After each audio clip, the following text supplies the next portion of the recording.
My mother let it slip once. When you were born, they didn't know if you're a girl or a boy. And she giggled. My parents were told they should just take me home, dress me in yellow and green, give me a nickname, and wait to see. You know, it's not just male, it's not just female. I'm intersex. Sorry, society, because it would have been so simple if it was just male and female. But you're gonna have to change your mind now. Intersex! Yeah, yeah, yeah! Intersex isn't uncommon, it's just unheard of.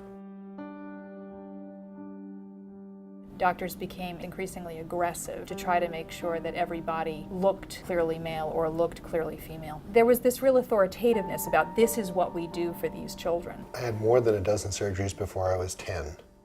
They decided to remove my clitoris because it was too big for a normal girl.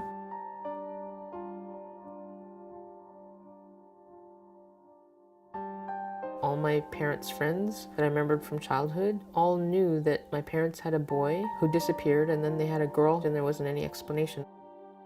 There's two entries, one that says nice wee lad and another one that says sex determined as female. I was told to pass as a boy. I was taught to strive to be as boy-like as possible. It's absurd. I can't measure up to being male.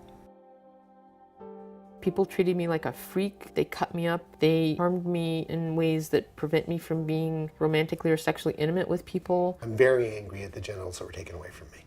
We have created this cycle of, oh my God, we have to fix it, shame it, hide it, and then there's another intersex birth. You've never talked about the one that might be your neighbor. I love being intersex.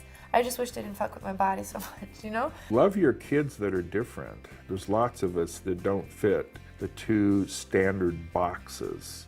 I am different because I was born different. And you were different because you was born different. I mean, I do cross the female box when I have to choose one, but my body isn't female. There's more to being a man or a woman than just a genital. People have genitals. People are not genitals. I know that's hard to believe because we've all met a lot of pricks in our lives.